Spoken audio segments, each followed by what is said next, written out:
Has any political movement been so thoroughly discredited as MAGA has over the past 6 months? Ukraine, Iran, Israel first, an expanded Pentagon budget topping $1 trillion, gaslighting about how the Epstein list first existed, then it was on Pam Bondi's desk, then it didn't exist, and now it was ginned up by the Democrats like Obama and Biden. Trump has completely abandoned his entire populist sales pitch for his reelection point by point. Here's him talking about the real motivation for his presidency at a White House prayer luncheon for members of the White House Faith Office after meeting with the deputy commander of NATO earlier today. This is your political moment of zen while people are still filtering into the live. And the alternative is one of two things. You can either get all these things and make the economy strong, or you're going to literally have perhaps a depression where you people so rich, so beautiful, so nice to look at will be totally busted. And let's see how long your wife stays with you. You're beautiful. She'll stay with you for about 3 weeks and she'll say, darling, I can't take it anymore. I can't take it anymore, darling. I'm leaving you. I said to one guy, he's a very, very unattractive man, but he's smart and he's rich. And I said, you better hope we get this thing passed because your wife will be gone within about 2 minutes. He said, you're right. Oh, hilarious. The good old White House prayer meetings where marriage is not consecrated via vows before God, but how much money you have. I think that's the entire administration in a nutshell, and the Biden administration, and the previous Trump administration, and the Obama administration. I mean, I could go back every administration, and, at least they are honest about it. All right, y'all? So, hello and welcome to State of Play on Mint Press News. I'm your host, Greg Stoker, and how many years have we been saying it now? The Russia-Ukraine war is bound to continue, potentially years from now, ending in a frozen conflict with a vast demilitarized zone spanning from the Black Sea to what? Kharkiv, Belarus? None can tell. No crystal balls here. But Trump's position on the war, including his campaign assertion that he would end the war before he even came into office, has taken a complete reversal over the past week. And the U.S. Congress, in a show of bipartisan support to keep the war going, is in lockstep behind the president, who says that Russia has 50 days to come to the table or else. What they'll probably get is Taco Trump. Trump always chickens out, but we'll see. We're playing it We're playing it by ear, day to day, as the news cycle it continues to get insane. So we're going to be talking about that. We're going to be talking about AI, the Gulf states. We're going to be bringing Lebanon into this picture because it's part of the picture. Secondary tariffs, bunch of insanity about the war in Ukraine. So we are here at Mint Press News, a small independent newsroom with no corporate sponsors. We have been demonetized, I think, since forever on YouTube. Yeah, I think especially since the Syrian war kicked off. But if you're picking up the Civil War, but if you're picking up what we're putting down, we're on Patreon. If you want to sling us $5-10 a month, I forget what it is. It really helps us keep going, and we appreciate your contribution to Watchdog journalism. And if you can't do it, because life is becoming more and more unlivable here in America, in the West in general, as the material conditions continue to degrade, you can just share, subscribe, spread the word. We're just glad you are here and helping us with engagement. Hope you guys enjoy. So, anyways, I just want to say that I know the Ukraine war is not high up on some of y'all's geopolitical interests, and so we're going to play some B-roll right now so you guys can have something fun to look at in case you're watching the audio. But it's important as our world grows even more interconnected. What's happening here is connected to, for instance, the impending war in Lebanon. Yes, Lebanon remains a colony of the Western financial and political elite, what some may call the capitalist class, though through institutions like the IMF, the World Bank, and is receiving immense pressure to disarm Hezbollah. More on that later. Suffice to say that The U.S. playbook is played out, but the powers that be will try to exert economic and military force against any that oppose them. In this instance, it's the Russian government. So what are we going to do? Threaten sanction, threaten more weapons to one of our allies? Honestly, U.S. foreign policy at this point is like, because it's so detached from reality and it's just getting older and it's receding and our power is diminishing. It's like a 40-year-old man. U.S. foreign policy is really much like a 40-year-old man who absolutely refuses to recognize and acknowledge that he has a receding hairline. Like that's U.S. foreign policy at this point, in my estimation. So Republican Senator Lindsey Graham and Democratic Senator Richard Blumenthal, everyone knows who Lindsey Graham is. I'm sure over the next coming weeks, everyone's going to know who Richard Blumenthal is. He is the super neocon Democratic hawk that's always like getting on Face the Nation with Lindsey Graham. They're urging quick action by the U.S. as Russia, quote, escalates the offensive in Ukraine, this is, I think, CNN reporting, including the passage of a bipartisan bill they've introduced implementing sanctions on Moscow. They introduced the bill last Wednesday. That said, they could be the sledgehammer President Donald Trump needs to end the conflict. Again, the sledgehammer of sanctions, because Russia hasn't been sanctioned before. The legislation, which would allow the president to levy a 500% tariff on imports from countries that purchase Russian uranium, gas, and oil, has gained momentum in the Senate as Trump has signaled, not signed, he hasn't signed anything, signaled that he will escalate U.S. actions against Russia. And of course, we could play NATO clips from the Oval Office today, but it's nothing new. Blumenthal, this is Lindsey Graham speaking, Blumenthal and I have got 85 co-sponsors, again, bipartisan co-sponsors, in the United States Senate for congressional sanctions with a sledgehammer available to President Trump to go after Putin's economy and all those countries who prop up the Putin war machine. This is where we get into secondary sanctions. Insanity. Graham said on CBS Face the Nation on Sunday, being yesterday, referring to Russian President Vladimir Putin. Now, of course, Trump told reporters yesterday that we will see tomorrow, and tomorrow's come and gone. Well, it's the evening, but the workday is over in Washington, D.C. for most people. When asked whether he would announce sanctions against Russia, noting he'll meet on Monday with NATO Secretary General Secretary General Mark Rutte, and pledged to send very sophisticated military. That was a quote, very sophisticated military to Ukraine. Graham and Blumenthal, of course, the two co-sponsors of this bill in the Senate, recently returned from Rome, where they attended a conference with Zelensky, focusing on recovery of Ukraine, and met with, other European leaders. And Blumenthal said the European allies expressed to lawmakers that any potential U.S. sanctions would have to be tough, rigorous to change behavior. That's the whole point of U.S. sanctions. If you guys aren't checking, it's either to change behavior, or if behavior within a quote unquote regime cannot be changed, it's in order to degrade the material conditions so much that there's a popular uprising that could be exploited by Western intelligence services in order to implement a new regime friendly to Western interests. That's what they're trying to do in Iran. And if they can't do regime change, they'll go for regime collapse. They've been trying to stoke a uprising within the elites within the Kremlin, to stoke an elite uprising and an overthrow in the Kremlin by targeting Russian oligarchs' assets, stealing their yachts, basically freezing assets all over Europe, and SWIFT banking system, et cetera, in order to cause a palace coup. That's what they've wanted with Russia since it started. If you're reading The Economist and the Atlantic Council in February, 2022 or whatever, this is what they were promising. Palace coup. It's happening. There's going to be an elite uprising in the Kremlin. So this is nothing new. It's to change behavior, or if you can't change behavior, regime change. So this is the same messaging, of course, that you got from the Biden administration. In fact, this may actually be an escalation, with Axios News reporting this morning that two White House sources told them that the plan would include long-range missiles, not just sanctions, but long-range missiles that could strike deep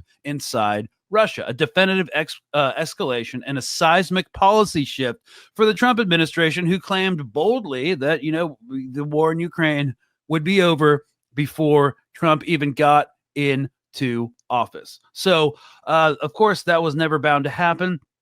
Here's the one thing to pay attention to here is that we've been saying all along about the Trump presidency. It's not anti-war. It cannot afford to be. At this late stage in the American imperial project, whether Democrat, Republican, unipolarity can only, in terms of a global power hegemon, can only be maintained through force at this point. You know, we don't have any soft power left, you know, after the genocide in Palestine and the hypocrisy around the world. Also, the fact that we got rid of USAID, which was one of our distributors of quote unquote aid and soft power throughout the global South, no longer there. We've even defunded Radio Free Africa and Radio Free Europe and all that stuff. At this late stage, again, in the Imperial Project, it's force, either military or economic, sometimes both in tandem, like in Ukraine and Israel. We're seeing that on the regional scale with regards to Iran, and with a more global rival like Russia, that's what they'll do. Inevitably, it will not work. Everybody who's watching this show is savvy enough to know that. But until then, we are doomed to a period of increasing self-destructive violence and ideologically driven escalation. Or is it all talk in the latest manifestation of Taco Trump? Trump always chickens out. Let's check in with Fox News from yesterday to break down the Neocon talking points. They haven't really been updated because no significant announcements were made after the meeting with General Rutte from NATO in the Oval Office. But let's just check in with the Neocon talking points because they're shared by both Neocon Dems and Neocon conservatives. And then we might look at some Atlantic Council policy position papers if you guys are feeling really lucky and you want to get into that. So let me pull this up right now. So this clip specifically was taken from last Tuesday. Right now, because he's killing a lot of people. And a lot of them are his soldiers and their soldiers, mostly. And it's now up to 7,000 a week. President Trump expressing his frustrations with Russian President Vladimir Putin this week. Mr. Trump reportedly is thinking about giving Ukraine more aid for the first time since he took office back in January. It comes as Russia has ramped up deadly drone attacks in recent days. For more on this, let's bring in Dr. Rebecca Grant, senior fellow at the Lexington Institute. It does sound, Dr. Grant, like the president is extremely upset with Vladimir Putin. All right, real quick. Every time you hear where someone's from, you've got to make sure you look it up. Lexington Institute. So it's a Beltway policy think tank. The Lexington Institute is actually just a MAGA pro-war hawk think tank. They write articles like Trump lit a fire under NATO, but more needs to be done to contain the Russia-China access. B-21 Raider. The Iran war proves we need more stealth bombers from National Security Journal. So this is kind of what you're getting. More bombers, more weapons to Ukraine. She's a senior fellow there, so let's go. Yes, he is. President Trump hoped to be at a ceasefire in Ukraine by now, but instead we see Putin lashing out with these horrible massed drone and missile attacks. So what I see, John, is I think that President Trump, he's fixed NATO. He's got that going well. And now Trump is. Do you hear that, guys? Trump has fixed NATO because I guess NATO countries have promised. I mean, and this is not enforceable, really, have promised to make their defense budget 5% of their GDP by 2030. Good luck. Or 2035. No, it's 2035. 10 years. Good luck. They're already having a massive material crisis. But yeah, I guess we're stripping social welfare programs across the global north in order to pay for stuff like ICE and increase military spending, not just in the United States, but in Europe as well. Ready to play hardball with Russia. And Trump has a lot of options. And if I were Putin, I would watch out. Well, what new options? There's literally no new option. What, you're going to send them the same shit you've been sending them for like the past few years? You're going to sanction them more? This is where we get to secondary sanctions because it's the dumbest idea. But yeah, what is this lady saying? What more are they going to do aside from putting U.S. boots on the ground? And if we're not going to put them on the ground in Iran or like southern Lebanon, to fight Hezbollah, there's no way in hell we're sending people to Ukraine. What are some of those options? I mean, we could put more sanctions on their oil production, but that brings its own set of problems, doesn't it? Yes, it does. And so I think the number one requirement here is air defense. Without a strong air defense over Ukraine, the negotiating position collapses. So I think that when President Trump talks about this next week, we will hear more about providing air defenses, probably both through the U.S. and through NATO partners. I love this conversation about air defenses because we don't even have it enough for like our own bases in the Middle East, not to mention Israel. Like oh my God.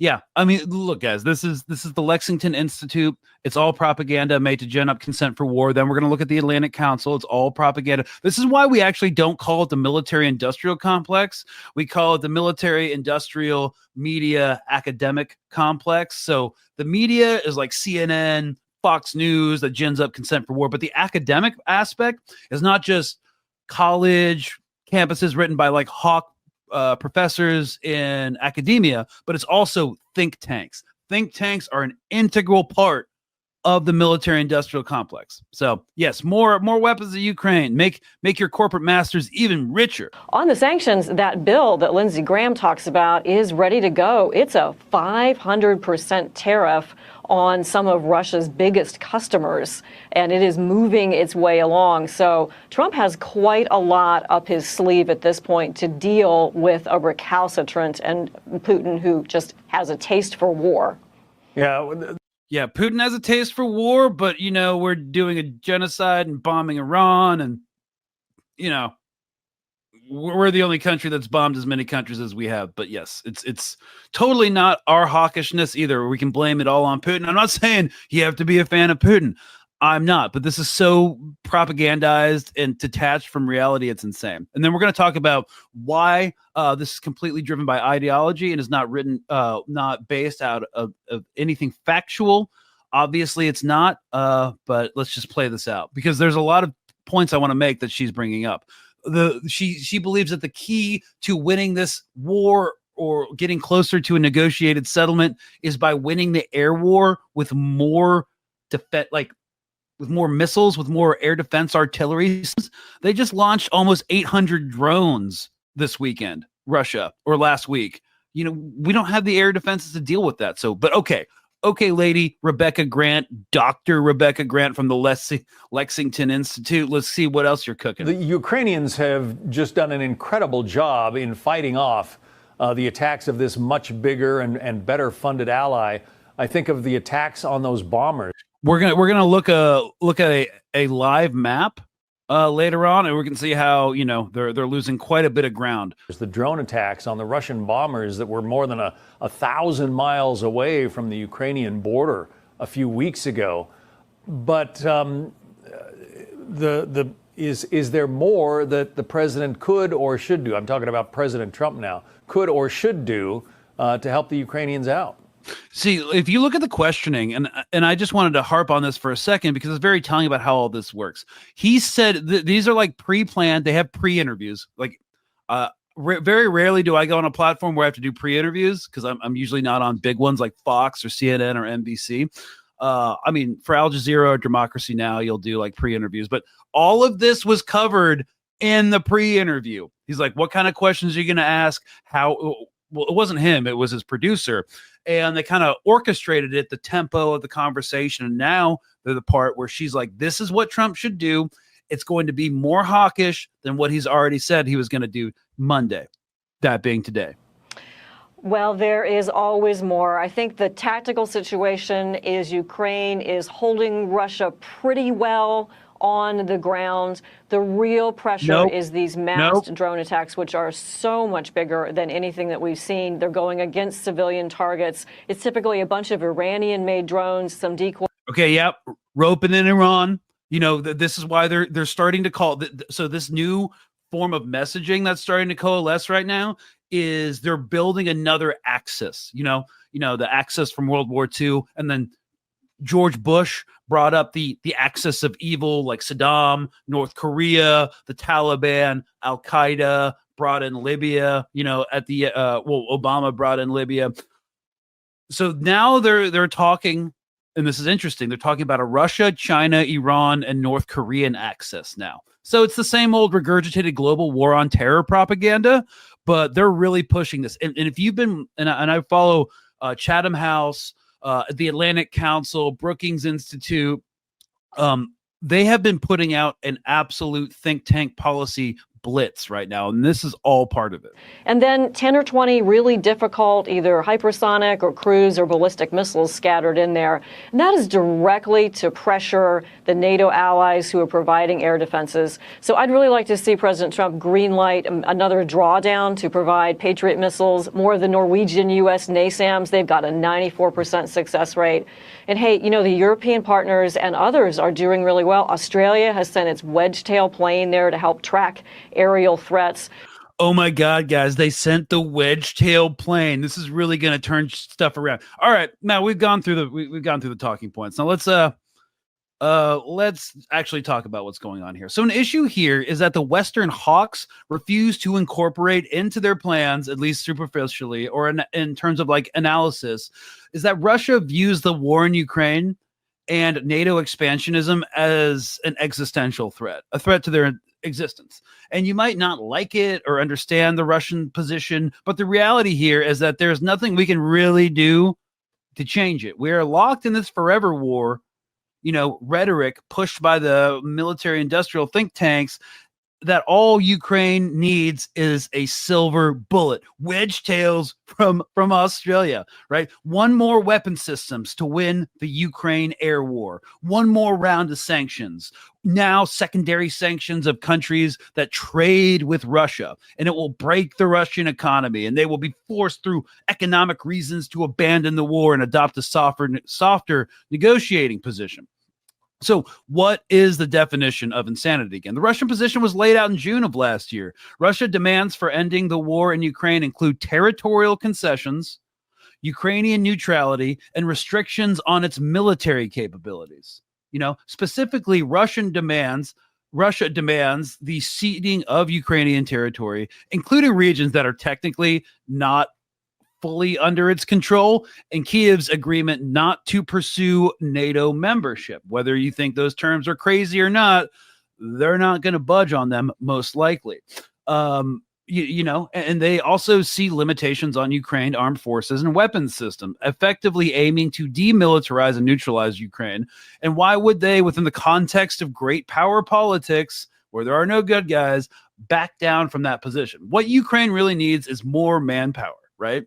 I mean, they need a lot of other things, but like that's one of their weakest points right now. They're having to recruit. And this has been happening since last year, like 40-year-old, 50-year-old men into like line infantry units because all the young men are dead or have fled the country. So they didn't get drafted in the war. This reminds me of like that. What was the war in Paraguay where they lost an entire generation? I'm mind blanking on it right now, but this is kind of like what we'd like an existential generational doom that has befallen them. So we can't give them more men, more air defense and artillery munitions, which we don't have. And so all we can do is go back to the Trump playbook of threatening now secondary sanctions, and we can get some B-roll going, which are penalties imposed by one country, the sanctioning country, on individuals or entities in other countries, third parties, who engage in transactions with a country or entity already under primary sanctions. So if India trades with Russia, he's proposing sanctioning India. And we're going to talk about why that's stupid. Essentially, they target those who help sanctioned entities evade or undermine primary sanctions, secondary sanctions. This is really stupid because Russia's biggest trading partners are China, the Netherlands, Germany, Turkey, and Belarus. No one really cares about Belarus, but the other countries are big deal, according to world's top exports.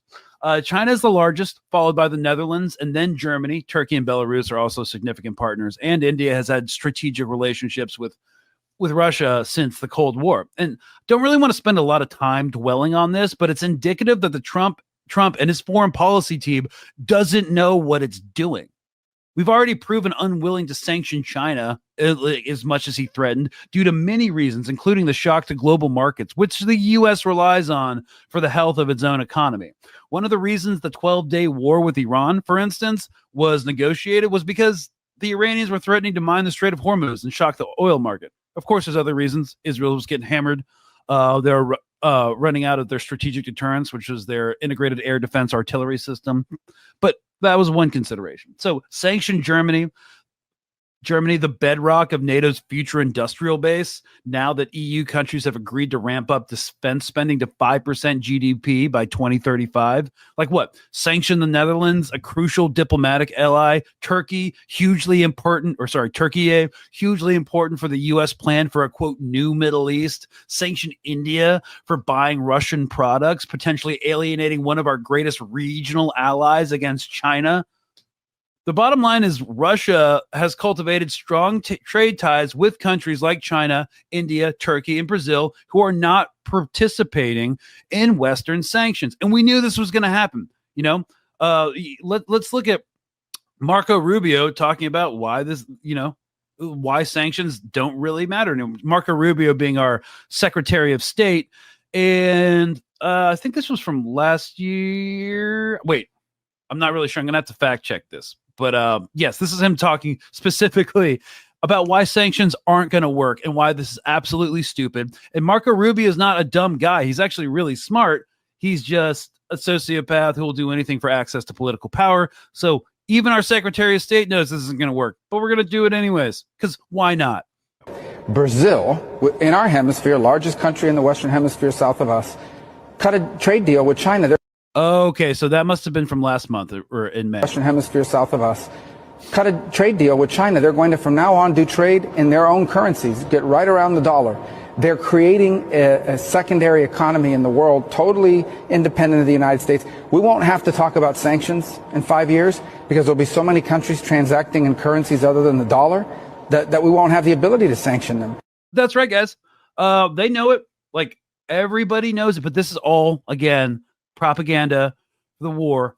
And, some people just can't come to terms, again, like a 40-year-old man with a receding hairline, that things ain't like they used to be back in the 90s, bro. Like, you can start taking hair pills, like come to terms with it, start getting new haircuts, or you can just keep denying that you have a receding hairline and keep doubling down on things that don't work. So, yeah, the bottom line is Russia has cultivated these strong trade ties with countries like China, India, Turkey, Brazil, who are not participating in Western sanctions. We did an episode, I guess, at least on my own platform, Colonial Outcast, last week, talking about how India is really the weak link in the BRICS because it's full of like its own contradictions. And while it will trade in local currencies, it's never going to de-dollarize, but that's beyond like the scope, at least as things stand now with the Modi government. But that's beyond the scope of this conversation. So Russia utilizes established international procurement networks, kind of like Iran does, to evade sanctions, and a shadow fleet of tankers to circumvent oil price caps and sanctions on its energy exports. It utilizes basically like complex supply chains and has developed sophisticated methods to move goods and money through convoluted networks, again, to avoid sanctions. And the problem is that something these hawk think tank people will never tell the American public when they get onto Fox News or CNN to push their propaganda is that the Russian economy, while taking hits, has proven to be incredibly resilient in a way that, the Iranian economy does. And of course, both Russia and Iran want sanctions relief and a better relationship with the United States, but they're not going to do it in the face of like existential threats to their sovereignty. And even though, like Iran, it's taken hits, again, adjusting to sanctions by finding new partners and routes for trade, like with Brazil, has been helpful. And also Russia has transitioned to a full war economy, relying on domestic production and imports from countries not participating in sanctions. Remember when the U.S. used to have domestic production? Those were the times. Besides, there's an absurd amount of enforcement challenges, secondary sanctions. Some countries lack the resources or political will to enforce secondary sanctions effectively, and there can be inconsistencies in enforcement efforts. Broad secondary sanctions can harm economies of allied countries, create instability, leading to reluctance to fully implement them anyways. And without global coordination in implementing and enforcing sanctions, there will be plenty of loopholes for evasions. So of course Trump's not going to do the 500% tariffs on Russia and our allies who are also trading with Russia for their energy security. It's just not going to do it. And even if they were, there's no way to enforce them. This is all stupid and it won't work, but it's not necessarily supposed to for some people on the political spectrum. If Trump is able to get NATO countries to pay, well, that's a big win for the Mick. But in terms of defeating Russia on the battlefield and reestablishing NATO deterrence, well, that ship has really sunk to the bottom of the Black Sea. If anything, putting aside the monstrous casualties sustained in the war, which Russia can, whether better, that's just about anybody. Sorry, that was kind of syntactically confusing. Putting aside the monstrous casualties sustained in the war, which Russia can weather, it's a Monday, weather better than just about any other country in the world. It has also transformed and professionalized its military over the past 3 years, right? If you recall, during the initial invasion of Ukraine, the Russian army was a bit of a mess. They had stalled armored divisions pushing south from Belarus that literally ran out of gas due to terrible logistical planning. They had no experienced officer corps and virtually no non-commissioned officer corps, which is why Ukrainian snipers were Xing out generals left and right during the opening days of the war. These things aren't issues anymore. We could speak for hours about how this engineered war in Ukraine had the worst possible blowback from the American perspective, but I don't want to belabor the point. One of the stupid things that happened from our perspective is that we forced the Russians to become a more professional military, and they have. So let's just look at the battlefield via open source, live updated map from the Institute of the Study of War. So this is where it stands right now. So this is, again, assess control of the terrain in Ukraine as of July 13th, 2025. This is updated every 24 hours. And the Institute for the Study of War and Critical Threats, not my favorite stuff, but it's some of the better open source stuff we can get right now. So zooming out, if my computer actually has enough memory to load anything, this is really annoying. But this is where things stand right now. Crimea and Donetsk, where pre-war Russian de facto territories. And now we have the disintegration of the reservoir here. And if you look at these, the dotted lines here along in front of the solid line, those are Russian assessed Russian control advances. Now, if you zoom in over the past 24 hours, you've got, see this solid red color here. And if you go along the line, you're going to see more and more of these. These are territorial gains within the past 24 hours. And if you look at this map daily, you'll see that it is a slow grinding advance along the front. And there's basically no way to stop that from happening. Russia doesn't have the same manpower shortages. They have a bigger industrial base. We don't even have enough 155 artillery shells and Patriot battery air defense artillery for our own deterrents. We saw Jake Sullivan say that we stopped aid to Ukraine because we couldn't go into our own stockpiles. So, it's a grind. It's what we call a grinding advance, and there's absolutely nothing we can do to stop it. And what I mean by we is West, NATO, and instead of pushing for, I guess the thought was that when Trump came into office, he had this like massive pull with President Putin, just based off force of personality. Turns out that, Putin got to where he is because he's a certain type of person who really doesn't give a damn about any of that. And he's going to work in his own best interest. And that is to just keep a grinding advance going because they can keep feeding men into the machine. And if the West isn't going to make any concessions, then they'll just keep the war going, gain more territory and more diplomatic concessions. So there's not a lot of political pressure right now on the Ukrainians from the Trump administration to come to some sort of adversarial negotiation. All right. So that's where things stand. It doesn't really matter what your feelings about Trump or Putin or Zelensky are. That is the reality on the ground. Okay. So now let's talk about the complete detachment from reality that we're going to start seeing over the next few months as people try to do a 180 about all these Trump policy positions, from the Epstein files, no longer existing to being ginned up by Barack Obama, to think tanks and like intelligence cutouts like the Atlantic Council, who are completely misreading, intentionally so, what has happened over the past couple months. So this one is an interesting case study. This is by Frederick Kemp. He is the chair of the Atlantic Council. This was from 3 days ago. And it is inherently problematic because it reads, turning on Putin would fit Trump's trend of second term wins, baby. Yeah, getting back into the Ukraine-Russia war is going to be a win. It may seem counterintuitive. That's how it opens up, because it friggin' is. After years of speculation over U.S. President Donald Trump's sympathies for Russian president, the logic of Trump 2.0 suggests that a tightening of U.S. screws on Russia would make perfect sense.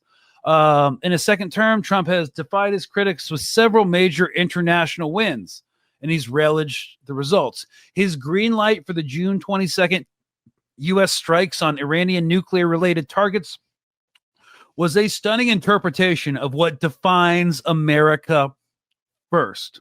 All right, so within the framework of the Atlantic Council CEO, he's calling bombing Iran a stunning interpretation of American first. Cool. At the NATO summit in The Hague, ironic, days later, he pivoted from years of lambasting European partners to securing a historic agreement to lift defense and defense-related spending to 5% of gross domestic product, while reaffirming shared security guarantees. Remember how he platformed on being anti-NATO and how we need to get out of NATO?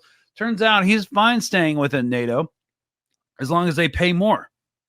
Yeah, just complete heightened militarization across the North American and European continents. But both Iran and NATO moves are legacy-defining, peace through strength actions. I'm wondering exactly what Trump has done in his presidency yet to promote peace through strength, where you're looking more and more increasingly like a paper tiger. I guess we're going to start sending more stuff to Ukraine to accomplish what? The next link in this potential chain of positive disruption should be Russia. There are signs Trump is steering in that direction. It wasn't too long ago that Trump praised Putin's peacemaking intentions, his smarts, and his strength. And then, of course, he disavowed all that. I mean, I'm not going to go and read the whole article. A very little risk. It concludes, turning the screws on Putin would provide Trump further wins at low cost. Low cost for who? We're going to be sending almost like $500 billion to this conflict before this thing gets checked. He can silence those who continue to argue that some tawdry relationship with Russia explains his reluctance to punish Putin. He would further assert U.S. global primacy. What?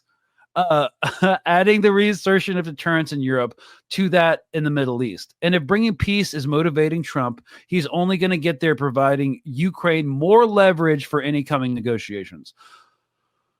Pulling that off will take staying power and consistency that will make his second term accomplishments so far look like a warm-up act. There's plenty of reasons for skepticism, however. Those who doubt Trump has it in him haven't been paying attention to Iran or NATO.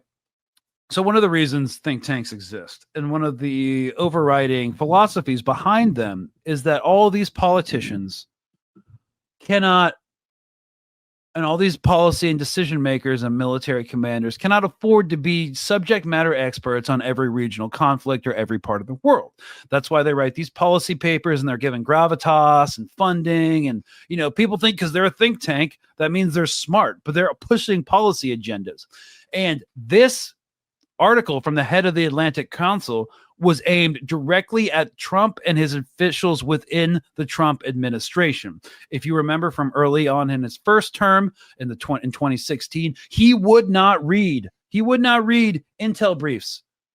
All right, the CIA and the ODNI, the Office of the Director of National Intelligence, creates a morning briefing for the president with intelligence developments from around the world that the president is supposed to be briefed on every day. And sometimes it's spoken word, sometimes it's read.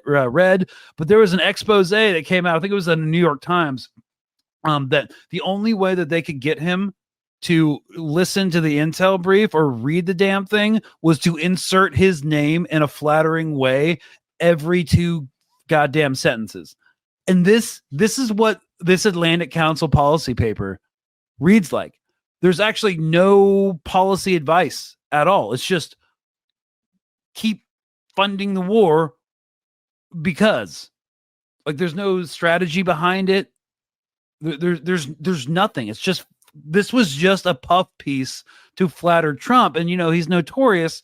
Well, insiders are talking about, like, the last person who gets his ear is what he's going to act off of. Right. So that's kind of what we're looking at. Yeah. Someone says, hey, Greg, not everybody reads. Yeah. So anyways, that's kind of what we're looking at. This was a puff piece, and there's a lot of people pushing him to war. And, people thought he would be able to resist that. I saw somewhere up in the comments that, like, Scott Ritter and other people were bloviating about how Trump was going to bring about peace. The reason they say things like that, and they have been right and gained a lot of credibility over discussing the war in Ukraine and how it was a lost cause. And yes, we all agree on that, for potentially for different purposes. The reason they thought that Trump was going to be an anti-war candidate and turn this whole thing around is because they don't understand our economic and political system. They don't. It's a bipartisan issue. I'm just going to leave it at that.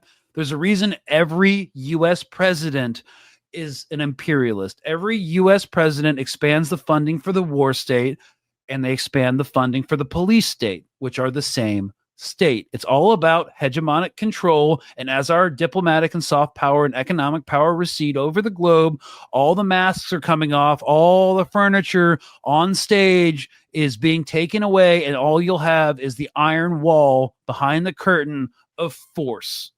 That's it. That's why he doesn't have control over it. He's part of the system. If he wants to maintain his own access to political power and viability within the constructs of the donor class and the professional managerial class and the oligarchic billionaires who require chaos around the world, he's got to play ball. And of course, he's going to play ball. He's one of them. Like, people thought he was a populist. He's a billionaire. He's a real estate mogul. It's not even a real job.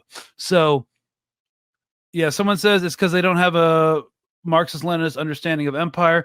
I mean, that's true. There are other ways to come to this same conclusion, but that's one hell of a way to do it. So yeah, they basically, they don't have a critique or any sort of material analysis of what capitalism entails, which is imperialism, which ends in colonialism, the highest stage. So, yeah, that's what we're looking at. And I don't know why people are so, like, shocked. But the thing is, again, this is Biden's policy. If Obama was in office, this would be Obama's policy. This would have been Trump's policy if Putin had invaded during Trump's presidency. Nothing's going to change. We're just going to keep funding the forever wars because, again, guys, and I know everybody knows this, the objective of American wars, especially like in the post-World War II era, we could probably argue after, like, Korea, with some, like, limited contingency operations like in Somalia, or like the Balkans during Clinton's presidency, or like Panama, or, overthrowing Noriega, like limited operations. But, like, wars, they're not meant to achieve necessarily our stated strategic goals. The U.S. isn't meant to, like, win them. It wins when they last for as long as possible and wash as much money out of the public sector and into the private. So in this instance, Ukraine is going great. And let's talk about future investments in Ukraine within the context of, the U.S. empire. Here's a great one, also from the Atlantic Council. This was from yesterday. Ukraine can benefit from growing tech ties between the Gulf states and the U.S. Now, before we get into this one, remember, Ukraine is, among other things, a capitalist project. Of course, reconstruction is going to be very magnanimously taken care of by BlackRock. And then most of Ukraine is going to end up being indebted to foreign landlords. But this is also an open air weapons test, not just for military readiness in a future conflict between the United States and China over the Strait of Taiwan. That's at least where they're thinking the flashpoint's going to happen. But it's also the military industrial complex wants to get in there and get all these sweet research grants for, like, better AI targeting programs, anti-drone warfare, stuff like this. So Ukraine has always been an open air weapons test for the Pentagon and associated defense contractors. So the recent conflict between Israel and Iran has shaken the Middle East security assumptions, obviously, and set the stage for new strategic alignments across the region. Amid escalating threats and shifting power dynamics, the United States and Gulf nations, Comprador Gulf nations, have moved swiftly to fortify a different kind of alliance, one anchored not in oil prices or arms sales, but in cooperation to develop and implement cutting-edge technologies. And one of the big concerns recently has been Saudi Arabia going over to more of a BRICS, like East allied policy stance, and to come away from like a failing Western imperium. Like they're basically playing both sides of the fence like they always do.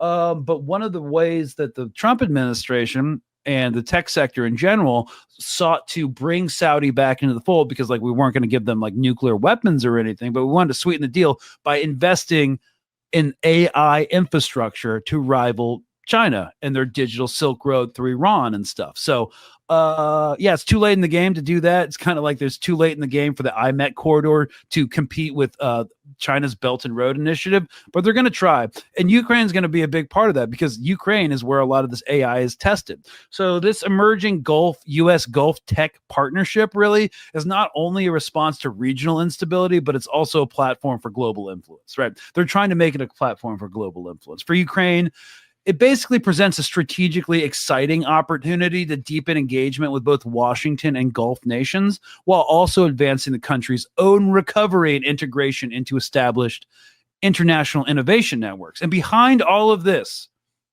what they're trying to do, as I said, they're bringing up the rhetoric about this whole axis of evil, not just the axis of resistance with Iran, but axis of anti-West sentiment from like Russia, the China, Russia, Iran, North Korea axis. So they're definitely like, if you read between the lines of all these position papers, like all of these hawk tanks definitely envision what's happening right now to be like the prelude or the opening phases of a third world war, where you have the Russia, China, Iran axis with, the U.S., Comprador Gulf states, push for a new Abraham Accords in the Middle East that figures into the play, basically cultivating as many allies as possible in order to isolate the axis. And that's kind of like what we're looking at if you're reading between the lines. So cool. Someone just said, can we just rename the Holy Land Palantir Failed Hell? Oh man, we didn't even get into Lebanon. I'm sorry, guys. Like, it's all there's a lot of stuff to unpack here. I did want to spend time on the Russia-Ukraine thing, because it's seen as a pivotal flashpoint for this East-West war. Like that's kind of what we're saying. And of course, U.S. impunity, sanctions, the push to isolate Russia and China and Iran separately from each other. After Gaddafi we all know how he ended in Libya after trying to de-dollarize, and the ongoing genocide in Palestine, and the isolation of Lebanon and the leveraging of the IMF and World Bank to control the Lebanese government as a form of neocolonialism in order to normalize with Israel and defang Hezbollah, has kind of made everybody go like, maybe de-dollarization is the play. Maybe we should form an axis against Western hegemony and unipolarity. And of course, this is not going to manifest overnight. But again, we are the receding hairline of empire. So, it's not really going to work out for them. But we didn't have enough time to go into this. But they're trying to form this like multilateral alliance between all these Western interests to combat, not just BRICS, but specifically, of course, because BRICS is like full of its own contradictions. As I alluded to earlier, just look at India's position in BRICS, completely antagonistic towards China, an increasingly fascist ethno-state with massive, ties to Israel and its defense industry. It's always maintained strategic and autonomy. That's what they called it, between the U.S. and the USSR and China during the Cold War, where they'd buy Russian arms and exports, but also develop a free market economy with the West. It's full of its own contradictions, but like, so they're not really what their defense focus is on this quote unquote axis. So from a fifth generation warfare perspective, where warfare exists mostly within like economic and cyberspaces and digital warfare, like information operations and misinformation, you can make an easy argument that we already are in World War III, and it might be a Cold War for some people, but it's definitely not a Cold War for people in Iran, Ukraine, Russia, Lebanon, Syria, Gaza, Palestine, and let's not even get into Africa right now because there's a lot of stuff happening with AFRICOM as well, and the buildup of arms around Taiwan.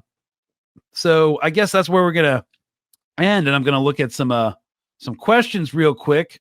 But yeah, this was an expansive topic. I just wanted to highlight the absurdity of the U.S. position, and you guys remember that they were supposed to refocus on the American continent. Like one of Trump's big campaign promises was we're going to restore the Monroe Doctrine 2.0. The Monroe Doctrine being after the War of 1812, where the British reinvaded the United States.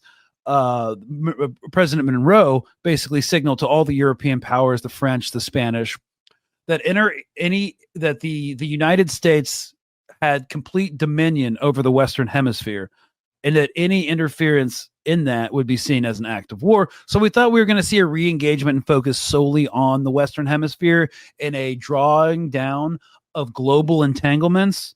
But you only believe that if you can't do it, any sort of material analysis of our overriding economic system, which other commentators who may have been right about the war in Ukraine were wrong about thinking that Donald Trump, an imperial president, would be any different. No, they're all from the same class. They support each other. That's why there are no Epstein files.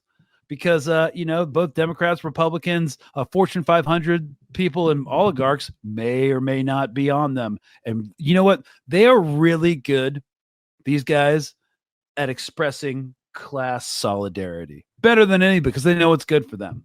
And so this is good for them. So let's look at some stuff. Jadzia says, someone told me they trying to make a billionaires party. And I'm like, don't they have both the Dems and the Republicans already?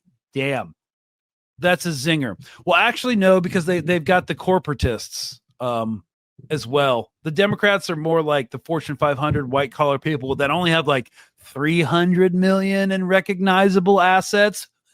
Pretty much poors, pretty much working class individuals.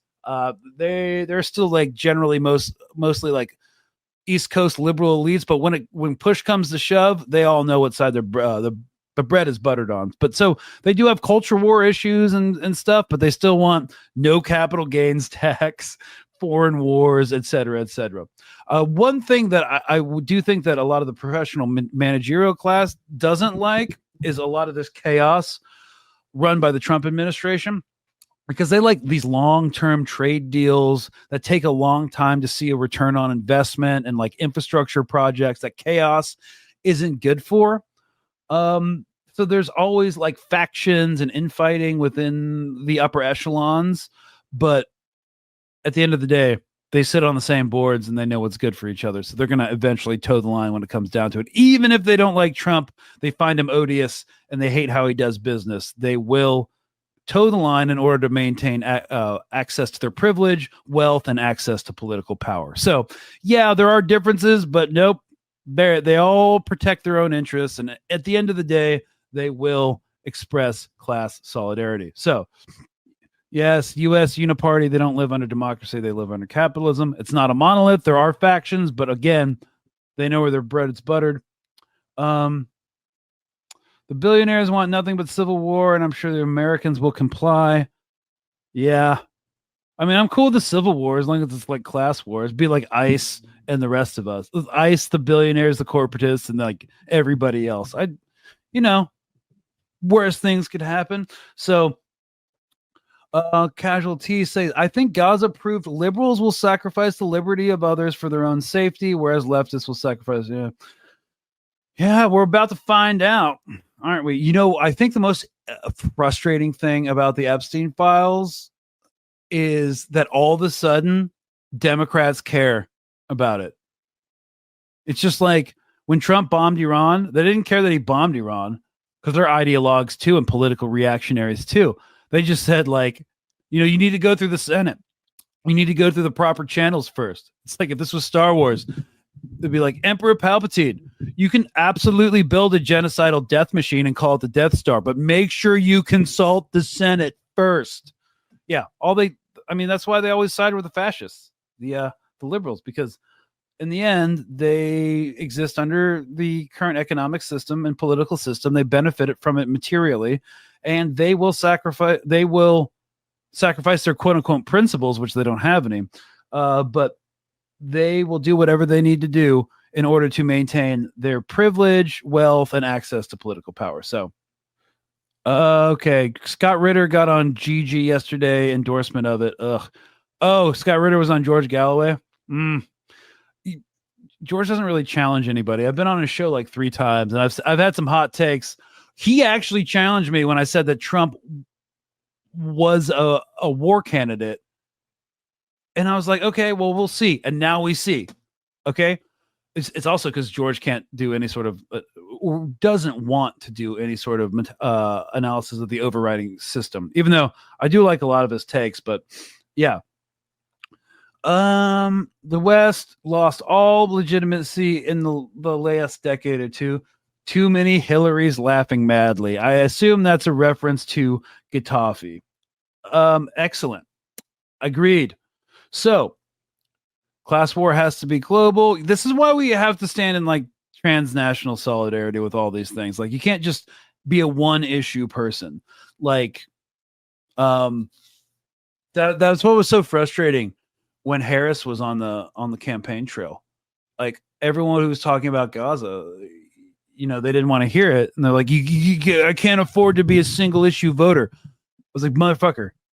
I don't know if I could say it. Oh, whoops, beep. I was like, listen, person, intelligent, gentle person. This is a single issue. It's always been a single issue. It is a single issue. I know you might have to expand your knowledge base and stuff, but this is all a single issue vote. There's no distance between the war state, the police state, the carceral state, the national security state, and any iniquities we do overseas always rebounds back onto us. So someone said, calling Larry says, I'm one issue, Gaza. Well, yeah, I mean, Gaza is the greatest expression of our imperial power and what we're willing to do for it. Because again, whatever we are willing to do to Palestinians, we are inevitably willing to do to American citizens. Richard Blumenthal. Oh, he's stolen valor? Huh. I'll have to look into that. Richard Blumenthal was one of the co-sponsors of the tax Russia 500%. So, yeah. Anyways, guys, I think we're at the end of the time. I just wanted to get into this. I can't believe this is still a discussion. They're going to double down on everything they said. It's not going to work. But again, I really want to drive this home that the purpose of imperial war at this phase of the United States empire is not necessarily to win the war. So here we go. What to watch going forward? Trump said he would be imposing very severe tariffs if there's no deal with Russia in about 50 days. Okay, he'll back down. And I think I just wanted to address this story because it's really going to be a non-story. It's not going to change the facts on the ground. All it does is solidify that Trump has gone back on every single one of his campaign promises, just like every president does, because they all have the same masters and they support the same system. So that is a breaking news story, but the negotiations are over. I'm not sure the Iran negotiations are going to restart anytime soon. And if they do restart anytime soon, Iran will engage in them in good faith just because they want to demonstrate to the world that they are a rational actor who won't go back on their word, even though the U.S. has used and uses diplomacy continually as a form of misdirection and a political assassination. Just like the Russians, I'm not sure they don't seem to be willing to entertain anything less than their original ceasefire demands, which I enumerated. The biggest part of that is Ukraine not joining NATO and them not giving any sort of territorial concessions. And there's nothing we can do to leverage them into a different negotiating positions. And sending more air defense artillery systems ain't going to cut it. So sorry we didn't get to go to Lebanon. I don't like to plug my own stuff on this, but we will be doing a episode on Ukraine and Lebanon and what shenanigans the U.S., the Gulf states, and Turkey are playing there tomorrow on my own personal platform at Colonial Outcast. So, guys, thanks so much for listening. This has been Negotiations Are Over. The mask is now off. There's no reason to pretend like they're anything else. You know, they're protecting their own interests, and they're going to keep fighting the wars and saying that the Epstein files don't exist because this is where we're at on the receding hairline of the U.S.